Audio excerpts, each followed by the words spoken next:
ಇನ್ನು ತಮಿಳುನಾಡಿನಲ್ಲಿ ವರುಣಾರ್ಭಟ ಮುಂದುವರೆದಿದೆ. ಮಾಂಡೋಸ್ ಚಂಡಮಾರುತದ ಎಫೆಕ್ಟ್ನಿಂದ ಮಳೆ ಜೋರಾಗಿ ಸುರಿತಾ ಇದೆ. ಚೆನ್ನೈನಲ್ಲಿ ಭಾರೀ ಪ್ರಮಾಣದಲ್ಲಿ ಮಳೆಯಾಗ್ತಾ ಇದೆ. ಹಲವು ಪ್ರದೇಶಗಳಲ್ಲಿ ಬೃಹತ್ ಮರಗಳು ಧರಾಶಾಹಿಯಾಗಿವೆ. ಇನ್ನು 2 ದಿನಗಳ ಕಾಲ ಮಳೆ ಮುಂದುವರಿಯುವಂತಹ ಸಾಧ್ಯತೆ ಇದೆ. ಗುಡುಗು, ಮಿಂಚು, ಗಾಳಿ ಸಹಿತ ಮಳೆ ಮುಂದುವರಿಯುವಂತಹ ಸಾಧ್ಯತೆ ಇದೆ ಅಂತ ಹೇಳಿ ಹವಾಮಾನ ಇಲಾಖೆ ಎಚ್ಚರಿಕೆಯನ್ನ ಕೊಟ್ಟಿದೆ. ಚೆನ್ನೈ ಸೇರಿದಂತೆ ತಮಿಳುನಾಡಿನ ಹಲವು ಜಿಲ್ಲೆಗಳಲ್ಲಿ ಮಳೆ ಸುರಿಯಬಹುದು ಅಂತ ಹೇಳಿ ಹವಾಮಾನ ಇಲಾಖೆ ಮುನ್ಸೂಚನೆಯನ್ನ ನೀಡಿದೆ. ಡಿಸೆಂಬರ್ 12ರ ಮಧ್ಯಾಹ್ನದ ಬಳಿಕ ಮಳೆ ಕಡಿಮೆ ಆಗಬಹುದು ಅನ್ನುವಂತಹ ಒಂದು ಮಾಹಿತಿಯನ್ನ ಕೂಡ ಹವಾಮಾನ ಇಲಾಖೆ ನೀಡಿದೆ. ಮಾಂಡೋಸ್ ಚಂಡಮಾರುತದ ಎಫೆಕ್ಟ್ನಿಂದಾಗಿ ಚೆನ್ನೈನ ಹಲವು ಭಾಗಗಳಲ್ಲಿ ಭಾರೀ ಪ್ರಮಾಣದಲ್ಲಿ ಮಳೆ ಸುರಿತಾ ಇದೆ. ಸಾಕಷ್ಟು ಹಾನಿ ಆಗುವಂತಹ ಆತಂಕ ಕೂಡ ಆ ಭಾಗದಲ್ಲಿ ಕಾಡ್ತಾ ಇರುವುದು. ಸಾಕಷ್ಟು ಮರಗಳು ಕೂಡ ಧರಾಶಾಹಿಯಾಗಿವೆ. ಇನ್ನೂ 2 ದಿನಗಳ ಕಾಲ ಇದೇ ರೀತಿಯಾದಂತಹ ಪರಿಸ್ಥಿತಿ ಮುಂದುವರಿಯಬಹುದು ಅನ್ನುವಂತಹ ಒಂದು ಬಿಸ್ನೆಸ್ ಲೋನ್ ಕೊಡಿ ಅಂತ ಬ್ಯಾಂಕಿಗೆ ಹೋದ್ರೆ ಬಿಸ್ನೆಸ್ ಪ್ಲಾನ್ ಕೊಡಿ ಅಂತ ಅವ್ರು ಕೇಳ್ತಾರೆ. ಬಿಸ್ನೆಸ್ ಪ್ಲಾನ್ ಮಾಡೋದು ಹೇಗೆ ಅಂತ ಪ್ರಾಕ್ಟಿಕಲ್ ಆಗಿ ಕಲಿಬೇಕಾ?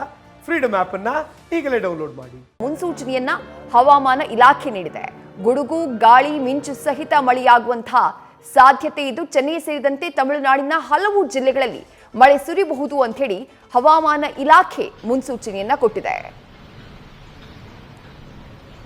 ಮತ್ತಷ್ಟು ಡೀಟೇಲ್ಸ್ ನಮ್ಮ ಪ್ರತಿನಿಧಿ ಚಂದ್ರಮೋಹನ್ ನೀಡ್ತಾ ಹೋಗ್ತಾರೆ. ಚಂದ್ರಮೋಹನ್, ಸದ್ಯಕ್ಕೆ ಮಾಂಡೋಸ್ನಿಂದ ತಮಿಳುನಾಡು ಭಾಗದಲ್ಲಿ ಆಗಿರುವಂತಹ ಹಾನಿ ಏನು, ಜೊತೆಗೆ ಇನ್ನು ಏನೇನು ಮುನ್ಸೂಚನೆಗಳನ್ನ ಹವಾಮಾನ ಇಲಾಖೆ ಜನರಿಗೆ ನೀಡಿದೆ? ಹೌದು ವಿದೇಶ್, ಈಗ ಮುಖ್ಯವಾಗಿ ನಿನ್ನೆ ಮುಂಜಾನೆಗೆ ಮ್ಯಾಂಡೋಸ್ ಚಂಡಮಾರುತದ ಲ್ಯಾಂಡ್ ಫಾಲ್ ಪ್ರಕ್ರಿಯೆ ಪೂರ್ಣ ಆಗಿದೆ. ಆದ್ರೂ ಕೂಡ ಮ್ಯಾಂಡೋಸ್ ಚಂಡಮಾರುತದ ಪರಿಣಾಮ ಇನ್ನೂ ಕೂಡ ತಮಿಳುನಾಡಿನಲ್ಲಿ ಮುಂದುವರಿತಾ ಇದೆ.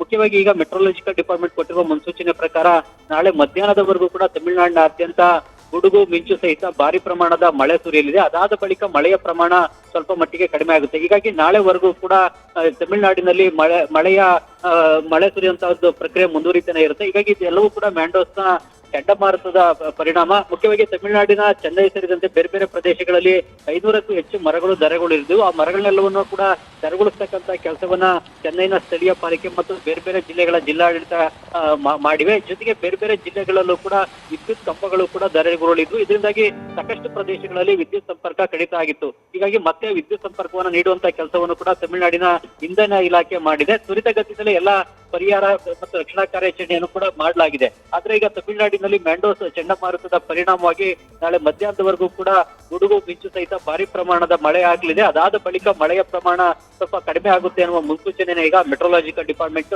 ತಮಿಳುನಾಡಿನ ಜನರಿಗೆ ಕೊಟ್ಟಿದೆ. ವಿದೇಶಿ ಥ್ಯಾಂಕ್ ಯು ಚಂದ್ರಮೋಹನ್ ತಮ್ಮೆಲ್ಲ ಡೀಟೇಲ್ಸ್ಗೆ.